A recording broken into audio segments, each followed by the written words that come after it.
Eh bien, bonjour, bienvenue à toutes et à tous pour ce nouveau podcast. Un podcast qui va être question d'argent et de temps, puisqu'aujourd'hui je reçois Delphine Sandrin, qui s'est spécialisée dans la gestion du temps et dans le conseil à la gestion du temps. Alors, je sais pas, Delphine, est-ce que tu peux te présenter en quelques mots? Oui, tout à fait. Bah, déjà, merci beaucoup Bruno de ton invitation. Donc, je suis consultante et coach en gestion du temps.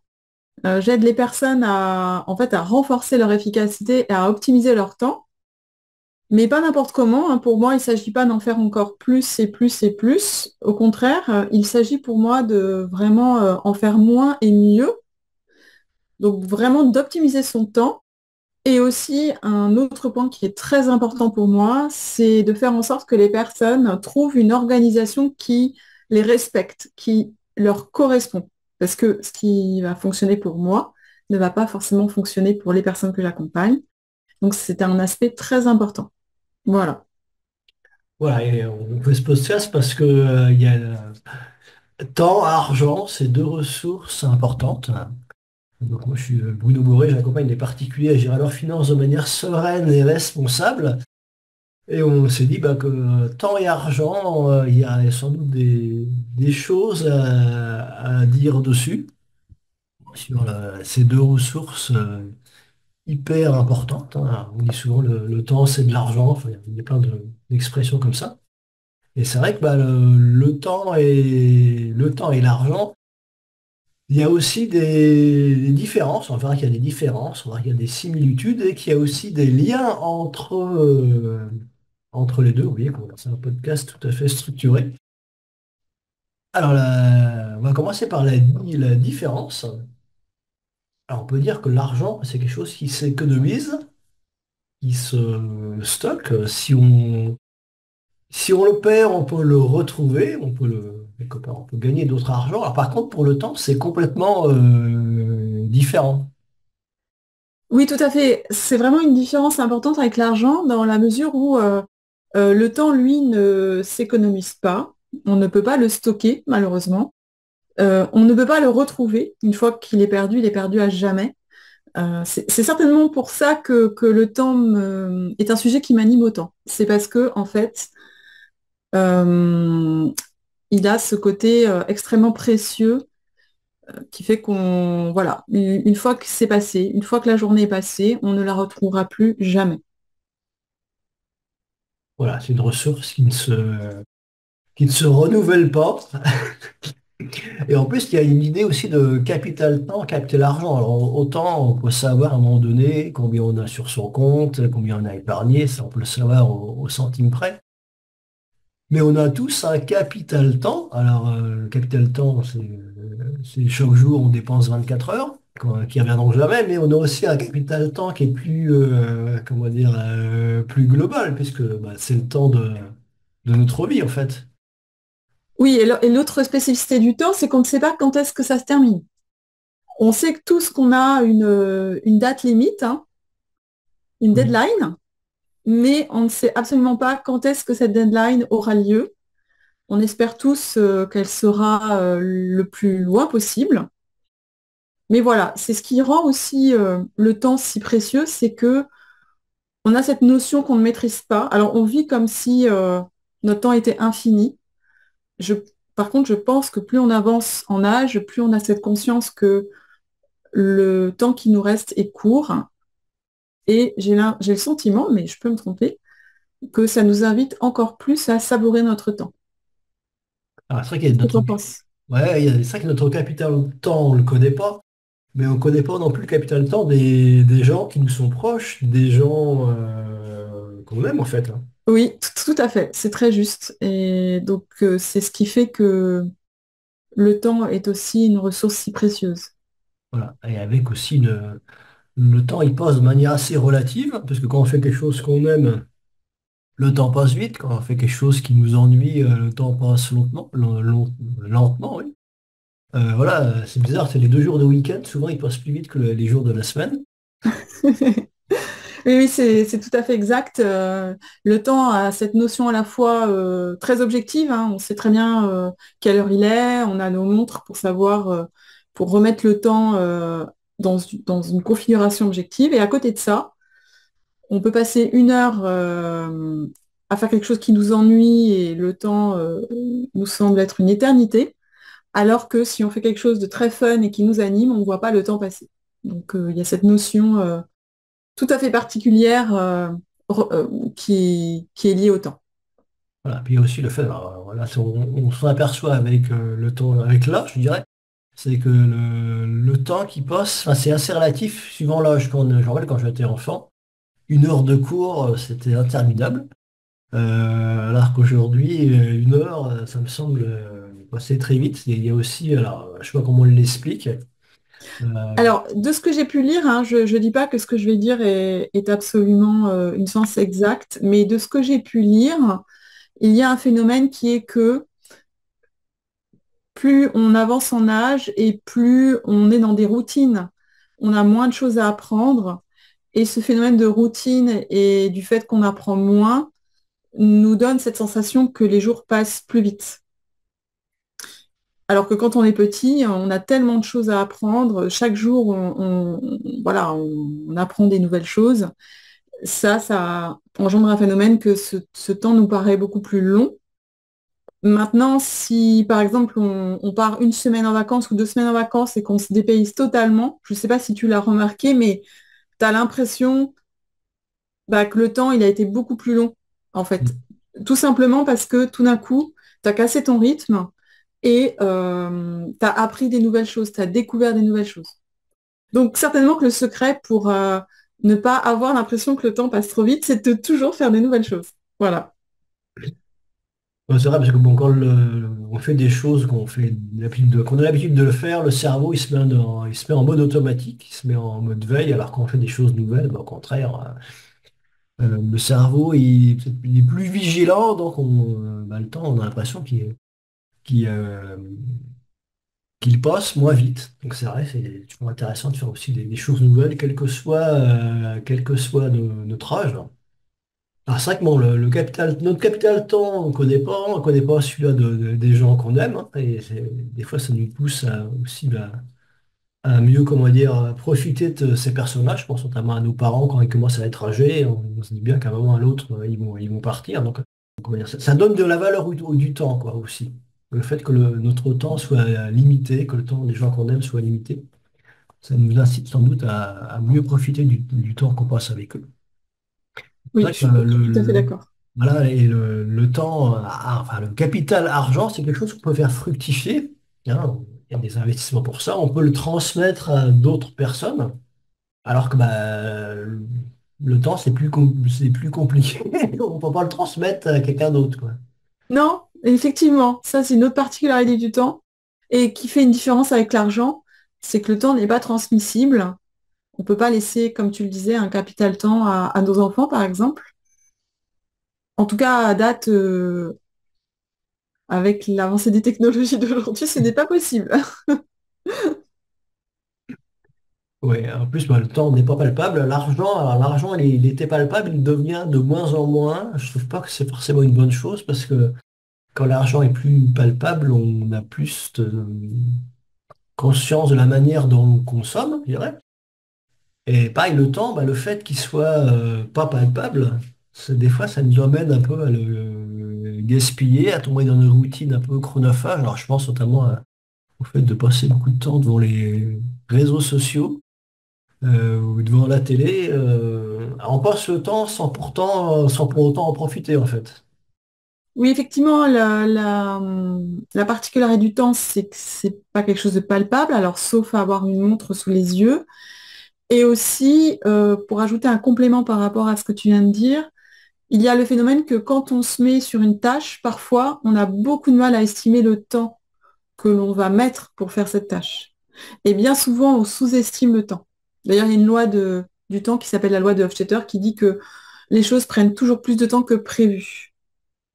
Et effectivement, par rapport aux personnes que j'accompagne, il y a très souvent cette notion de «Ah, mais j'arrive pas à bien estimer le temps nécessaire pour chaque tâche, donc je déborde tout le temps».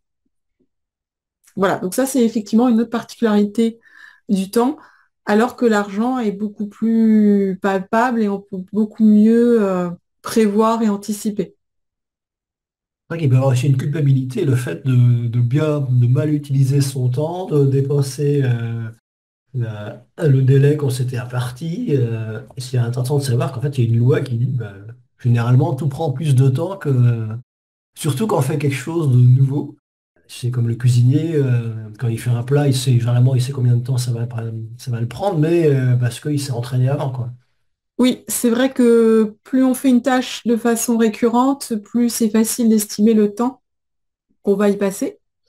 Par contre, pour toutes les choses nouvelles, c'est là qu'il est difficile d'estimer son temps et c'est souvent là qu'on déborde. Voilà, donc, c'est intéressant de savoir que voilà, il y a une loi qui dit que bah, des fois, si on prend trop plus de temps que prévu, bah, c'est une loi, on n'a pas à culpabiliser parce que on culpabilise des fois de la manière dont on utilise son temps, on gaspille, et c'est parfois un peu la même chose pour l'argent, parce que là, on a vu les différences entre argent et temps, mais il y a aussi des sacrées similitudes, voilà, et je dirais qu'il y a deux choses importantes. Enfin, une chose importante, c'est que l'argent et le temps, ce sont parmi nos deux ressources les plus importantes, hein. C'est les flux. Et ben, les ressources, il faut savoir aussi bien les utiliser si on veut atteindre bah, ses objectifs, par exemple. Donc en fait, il faut bien savoir gérer son temps comme on gère notre argent. Alors, est-ce que tu as des petites astuces pour savoir comment bien gérer notre temps? Alors, pour rebondir sur ce que tu dis, oui, il y a plein d'astuces. Il y en a une qui me vient là tout de suite, peut-être pour vraiment faire le parallèle avec l'argent, c'est que bon, bah, l'argent, en général, on a moyen de contrôler nos dépenses. Hmm. On a un relevé bancaire, normalement, je dis bien normalement, on sait où part notre argent. Et c'est vrai qu'avec le temps, c'est difficile. D'ailleurs, pour les personnes qui nous écoutent, hein, ma question, c'est est-ce que vous savez où part votre temps? Et ça, c'est pas quelque chose d'évident à savoir. Alors, il y a une façon de le savoir, en fait, qui est de traquer son temps. Traquer son temps, ça veut dire mesurer son temps. Et pour ça, il existe des outils, des applications qui aident à ça. Je vais en donner une seule, hein, que j'utilise moi au quotidien, qui est Toggle Track.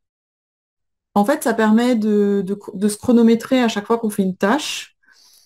Et si on nomme bien les tâches, notamment les tâches récurrentes, cette appli-là, elle va agréger les temps similaires. Et comme ça, par exemple, on peut mesurer à la fin d'une semaine, on peut savoir combien de temps on a passé sur le fait de créer ces posts pour les publier sur les réseaux sociaux, par exemple. Ou si on travaille pour un client particulier, si à chaque fois qu'on travaille sur ce client, on lance Toggle Track, eh bien, à la fin de la semaine, on peut du coup savoir combien de temps on a passé exactement sur ce client. Et tu peux faire ça pour tout ce que tu as envie de mesurer. Ça pourrait être le temps passé à surfer sur les réseaux sociaux, même si le téléphone permet de savoir à peu près combien de temps on y passe. Ça pourrait être le temps qu'on passe à créer une formation.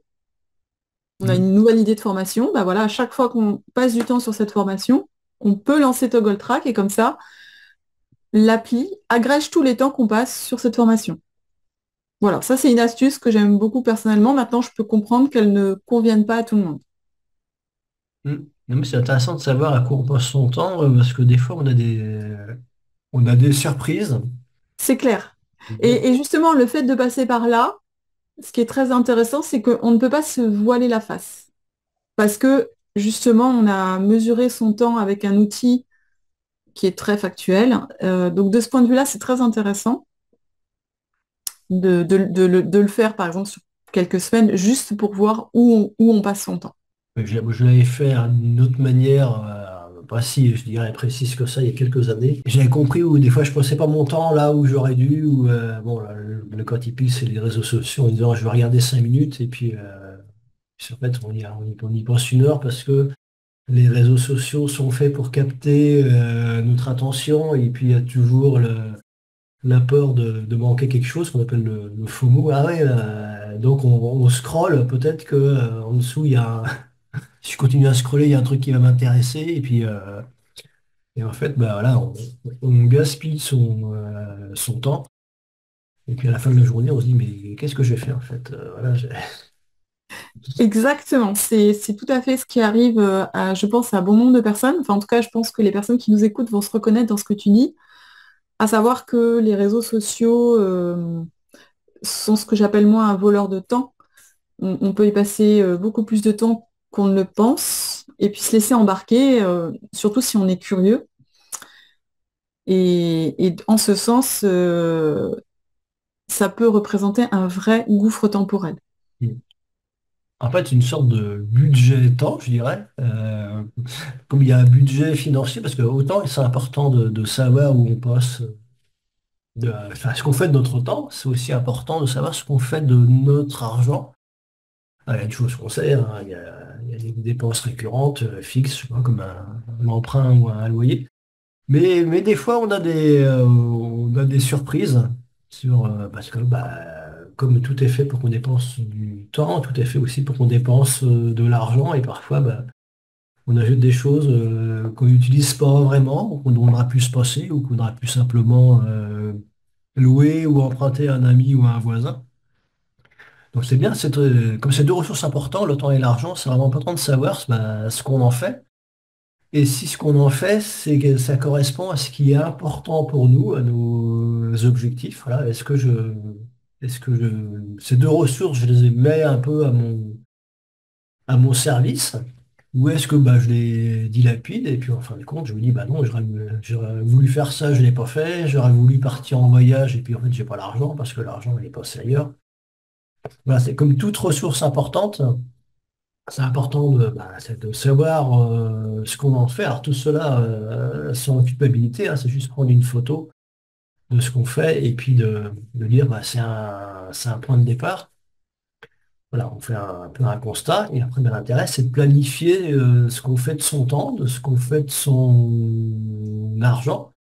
Donc là, tu as parlé tout à l'heure de mesurer ce qu'on fait de son temps. Alors après, au niveau de la planification, il y a aussi des astuces, il y a des outils Oui, alors au niveau de la planification, déjà, moi, ma recommandation, c'est déjà oui, déjà de planifier, parce que tout le monde ne le fait pas.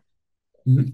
Donc planifier, ça aide à bien anticiper comment va se passer la journée, le temps qui nous reste pour faire certaines choses, parce que des fois, on est justement trop optimiste et on veut faire trop de choses dans une journée, alors qu'en fait, ça ne rentre pas. Par exemple, vouloir mettre 10 heures de travail dans une journée de 8 heures.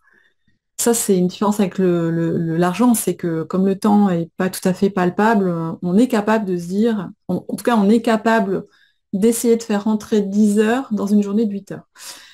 Donc, planifier aide à remettre du concret, savoir si on a bien le temps pour faire les choses. Et un autre point sur lequel j'aimerais rebondir, c'est ce que tu disais juste avant, c'est qu'en fait, la notion qui est aussi importante dans le temps et que l'on retrouve avec l'argent, c'est de prioriser. Mhm. C'est-à-dire que autant l'argent, je pense que c'est assez facile de prioriser puisqu'on a des dépenses notamment incontournables comme payer son loyer, l'électricité, l'eau. Donc ça en fait tout de suite des priorités et il faut déjà avoir de l'argent pour ça avant de penser à partir en voyage. Eh bien, pour le temps, j'ai envie de dire que c'est pareil, c'est hyper important de bien définir ses priorités.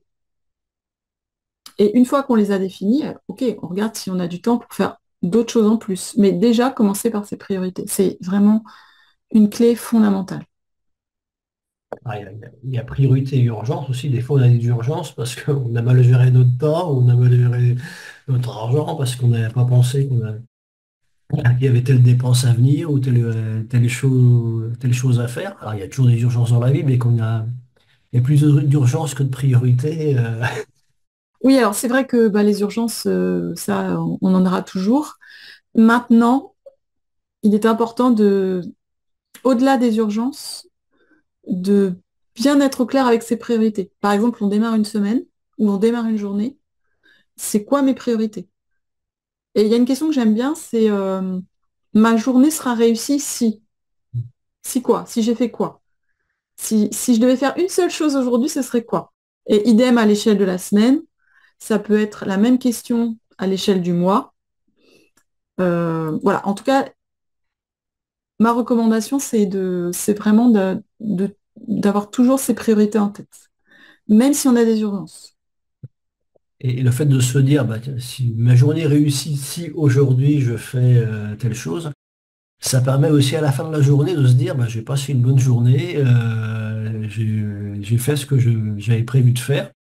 Et c'est bon pour le moral, comme chantait la compagnie créole, mais ça donne de l'élan. On se dit, bah, en fait, oui, mon temps, je suis capable de le gérer, de le maîtriser. J'avais prévu de faire ça, j'ai fait ça aujourd'hui.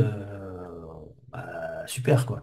Oui, tout à fait. C'est très satisfaisant pour le cerveau de se dire aujourd'hui je vais faire ça et de le faire effectivement. Alors que quand tu te dis tiens, aujourd'hui je vais faire ça, ça, ça, et qu'à la fin de la journée, tu n'as fait que un tiers de ce que tu avais prévu, c'est très frustrant. Alors ça vient souvent du fait aussi que on met trop de choses dans sa journée, hein. On veut en faire trop.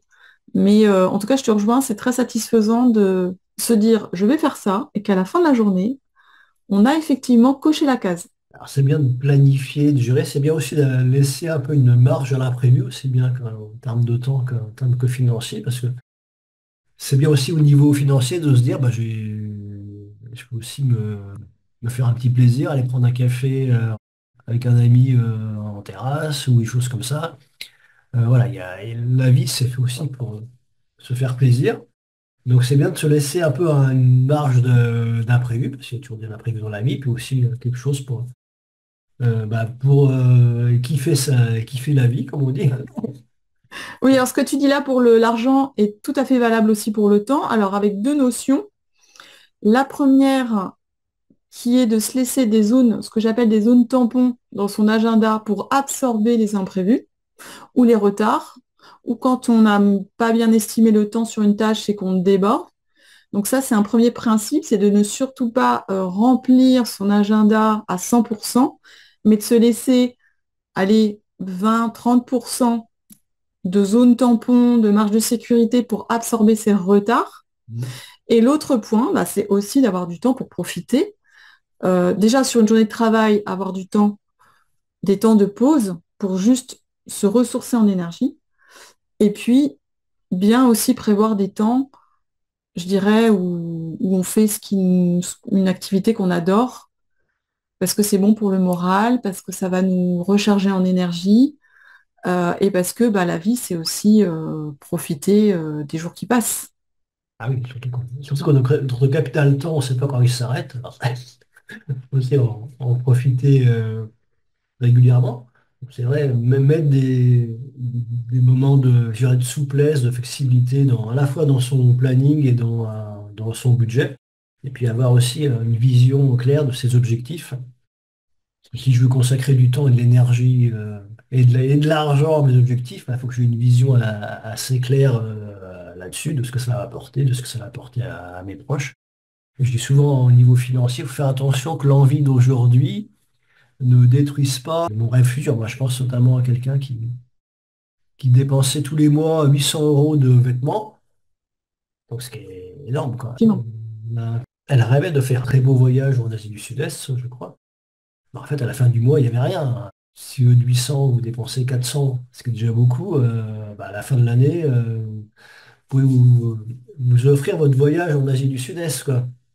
C'est Voilà. clair. Et la ressource, elle est pas forcément illimitée, donc il faut la mettre là où c'est bien. Et puis ça permet aussi de reprendre le contrôle de sa vie, parce que notamment gérer son temps, c'est aussi mieux piloter son existence et mieux réaliser ses rêves, ses objectifs. Complètement. C'est pour ça que il est important de prendre un peu de temps aussi bah, pour bien identifier ses priorités. Alors, soit à l'échelle, encore une fois, comme je disais tout à l'heure, d'une journée, d'une semaine, mais ça peut être aussi à l'échelle d'une vie. Qu'est-ce qu'on a envie de faire de sa vie? Et donc ça demande du temps de réflexion. Ça demande de se poser, de se poser aussi des questions qui sont parfois difficiles Mm. et de prendre le temps de la réflexion. Voilà. Ouais, voilà. Qu'est-ce que j'ai envie moi et non pas qu'est-ce que la société a envie pour moi. C'est Tout à pas fait. c'est pas toujours facile de faire le lien, enfin de faire la distinction entre les deux. Pardon. Alors, alors l'argent et le temps, il y a aussi des liaisons. Alors on a commencé un peu à en parler, mais notamment parce que l'argent, bah, ça permet d'acheter du temps. Parce que dans tout ce qu'on achète, il y a du temps, hein. Quand on va chez le boulanger acheter une baguette de pain, bah, on achète aussi le temps du boulanger. Quand on va faire réparer sa voiture, bah, c'est pièces et main-d'œuvre. Donc on achète du temps aussi, on achète le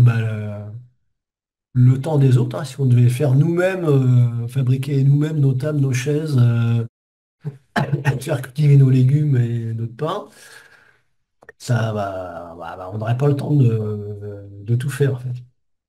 Oui, tout à fait. C'est un joli lien entre argent et temps qui est de pouvoir acheter le temps des autres à travers des objets, de la nourriture. Et puis, il y a toute cette notion de délégation, par exemple, déléguer sa comptabilité, déléguer le fait de faire la gestion de ses réseaux sociaux ou déléguer son ménage. Voilà, donc c'est vrai que c'est un joli lien. L'argent permet d'acheter du temps.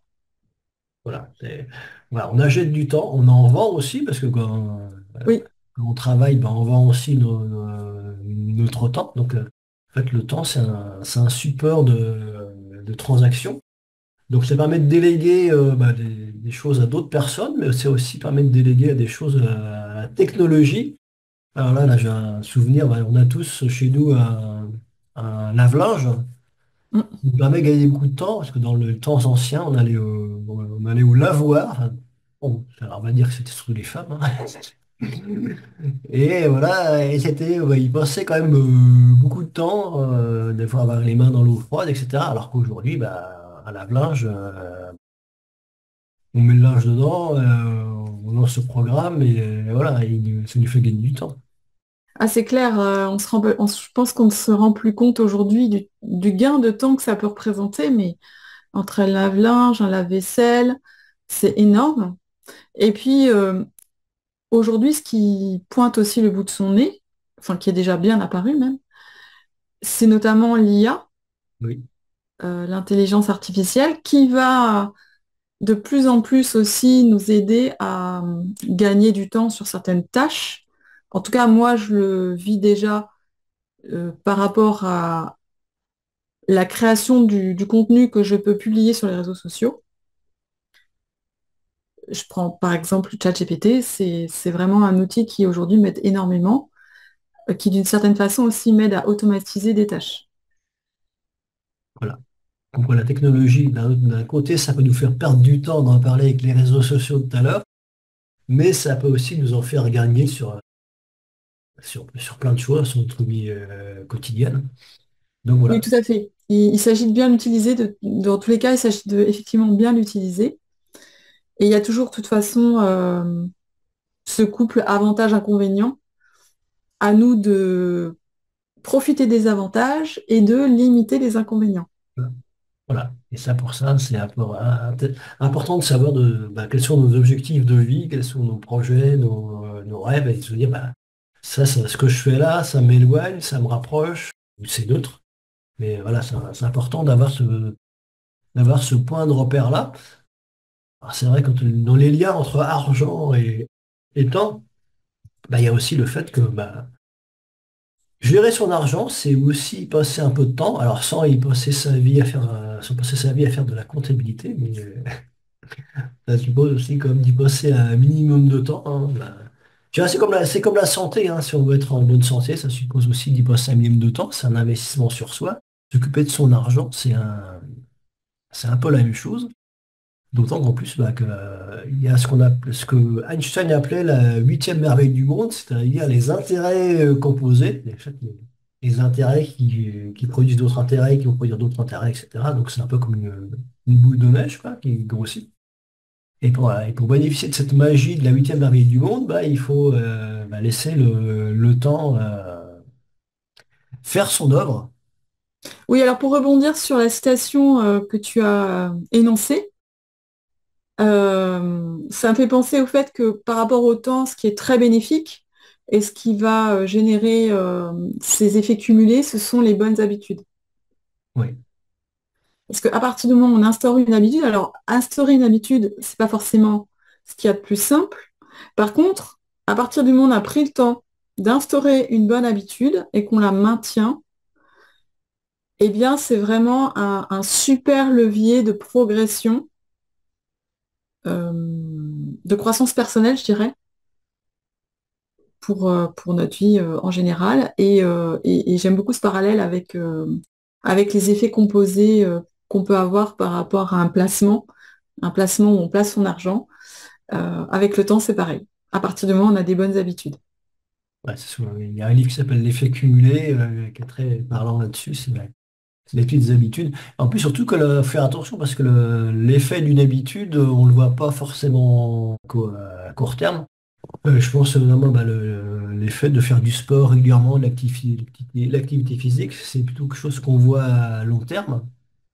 Alors que si on s'arrête par contre de faire du sport, l'effet négatif, on ne le voit pas tout de suite, quoi. Ça peut avoir des effets sur notre santé, notre bien-être, qui peuvent être un peu loin dans le temps et sans qu'on fasse forcément le lien entre les deux, entre le fait je me sens moins bien, mais j'ai arrêté l'habitude de faire du sport. Donc en effet, oui, je suis assez d'accord avec toi. Il y a les intérêts composés des habitudes. Oui, des bonnes habitudes, hein, parce que les mauvaises, à l'inverse, enfin, ça fait l'effet inverse du coup, Oui, enfin, toute habitude a ses intérêts composés, ils peuvent être positifs ou ou négatif. négatifs. Bah voilà, on a fait un tour d'horizon assez synthétique sur le temps, l'argent, sur les similitudes, les différences, les liaisons. Alors, si on veut te retrouver, Delphine, et si on veut en savoir plus sur ta manière de nous accompagner, Alors, pour me retrouver, où me retrouver, eh bien, mon réseau principal d'expression, c'est LinkedIn. Donc, si vous nous écoutez, que vous êtes intéressé pour avoir des astuces régulières, vous pouvez me retrouver sur LinkedIn. Et puis, j'ai un petit cadeau aussi pour celles et ceux que ça intéressera. Je propose un diagnostic sur votre gestion du temps. Donc, c'est un diagnostic qui va vous permettre de bien identifier vos points forts et aussi vos axes d'optimisation en termes de gestion du temps. Et ça va vous permettre de bénéficier de premiers conseils personnalisés. Donc, ça dure 1 heure, ça se passe sur Zoom. Et pour en bénéficier, parce que c'est offert, il suffit de cliquer sur le lien de mon agenda. Donc, c'est un calendrier et il suffit de réserver le créneau qui vous convient. Voilà. voilà, c'est une séance qui dure 1 heure, je crois. C'est ça dure 1 heure. Voilà. Non, non, là, voilà, faut prendre 1 heure pour. Mais c'est l'investissement, hein, pour prendre du temps pour en gagner après. C'est, Exactement. voilà, voilà, on investit son temps aussi. Bah, écoute, merci Delphine. Alors, pour ceux qui veulent en savoir plus me concernant, bah, je vous propose un bonus offert bah, pour faire le point sur vos objectifs de vie. Et tout ça à l'aide d'une application informatique ludique, exclusive. Vous voyez, mais voilà, c'est très très parlant. Voilà, visuellement, c'est très, très impactant. Et puis bon, ça, on passe un bon moment et bizarrement, pas beaucoup d'argent. On parle surtout de vous et de vos projets de vie. Ça vous saurez où investir votre argent, mais peut-être aussi où investir votre temps. Ça peut être complémentaire de l'approche de Delphine. Alors c'est même pour ça qu'on nous avons fait ce podcast ensemble. Bah, écoute, Delphine, merci de ce partage de valeurs. Bah, merci à toi, merci pour ton invitation et ravi d'avoir échangé avec toi sur ce lien entre argent et temps. Bien, c'est parfait. Au revoir à toutes et à tous, et puis peut-être à bientôt pour un prochain podcast.